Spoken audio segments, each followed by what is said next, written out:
Let's reflect on whether the end times are coming. Now, the leader of the World Economic Forum, Klaus Schwab, founder and executive chairman of the World Economic Forum, he has brought together influential people, leaders of countries from across the world. He brings them together to discuss how to run their countries and how to combine forces in what's been often called globalism, diminishing the importance of nation states and instead running the whole world, really, I suppose, as a sort of non-governmental organisation run by experts instead of by elected representatives, I guess would be the way forward. In fact, he said, this is Santander, the bank, recently put up a quote from Klaus Schwab's article, which he actually wrote in 2020, in which he said, our response to the COVID-19 pandemic should result in a great reset. And he published a book on it called The Great Reset.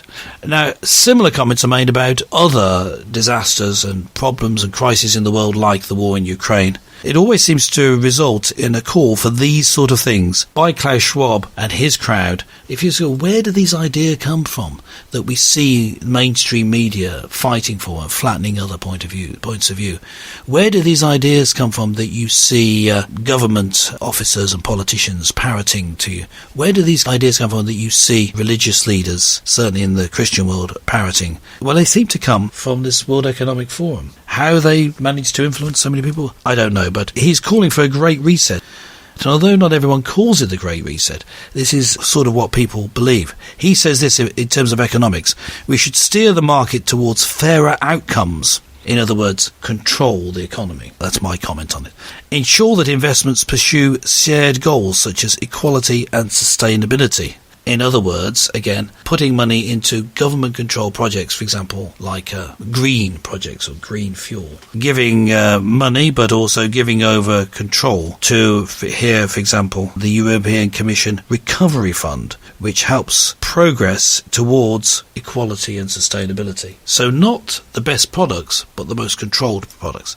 And finally, to harness the innovations of the fourth industrial revolution to support the public good, especially by addressing current health and social challenges. In other words, using information technology, that's what he means by that, to coordinate response to pandemics, social challenges, and now he would say response to war. I'm sure he would say that as well.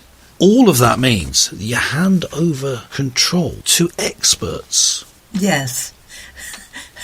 In a way, we've always had experts, haven't we? Yeah. Has there ever been a time when someone people haven't claimed expertise that they didn't have? Thereby gained power. Yeah, I think it's the way that the world runs. But I just want to bring this up. The World Economic Forum, the Great Reset, as he calls it, seems to me a great clampdown, a great takeover of control. I think it's a deception. Yes. In other words, the great deceiver is Satan. I think it's satanic, in the sense not that they're devil worshippers per se, but in the sense that they're deceiving the public. You know, we were talking earlier, is this time for end times? Is the Great Reset, not the Great Reset itself, but the opposition to it? Will that be end times? Will it provoke people to mass non-compliance such that people turn to Christ instead of the government to be their saviour? Can I pop in a point? I'm an engineer, and if anybody asks me a little bit of advice about some equipment they've got, I say to them, I recommend the Great Reset. Turn it off and turn it on again. Yes. It works very well for your internet modem. It works very well for your computer. It works very well for your DAB radio. The Great Reset. And actually, when was the first Great Reset, Peter? The first Great Reset on Earth was when Noah came along and floated above it. Yes, I thought I would catch you out on that one, but yes, you're quite right. The first Great Reset was the flood. So, Mr. Klaus, whatever his name is he happy to be flooded? That's an interesting thing, is it? Because what are we talking about with the Great Reset? We're talking about exactly that, a start and a restart. And I guess just in closing, just to say what we think of it, well, this is what I think. I think Norman's exactly right there to say, yes, one way of putting things right is to come a complete stop and start again. That causes, of course, great hardship in that, what are you stopping? If you stop the whole of the economy, suddenly, in a reset, people are being set back in terms of the economic development of their their own personal autonomy. And you start again in this concept of the Great Reset. This is in Klaus Schwab's words from his own book and YouTube video on the subject, so this is not something secret. The aim is to reset, to stop the economies of the world, which they did do more or less during the lockdowns in 2020 onwards, and then relaunch it with people owning less. In fact, he says it like this: in the future, you will own nothing and you will be happy. So a great reset then is a reset such that you stop everything. You look back to Noah, there's great devastation. Almost everyone died and then we started again. And I think that's part of it. I think that the Noah catastrophe idea is an important one. But notice that God says at the end of that, when the rainbow came, he said, this is a sign. Look, when you see the rainbow, remind you, there's now a covenant. I will never do that again. God won't do it, but maybe this World Economic Forum, with a deceptive influence on the world, will do it anyway.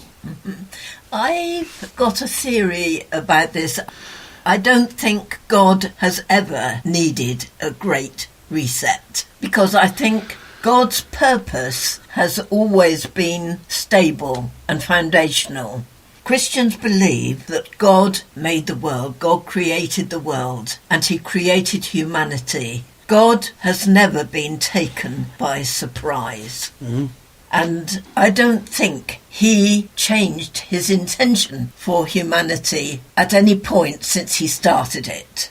I'm sure we will have further discussions about this, what God's intention was in creating the world and humanity. But I think God's purpose has been stable and foundational ever since the creation.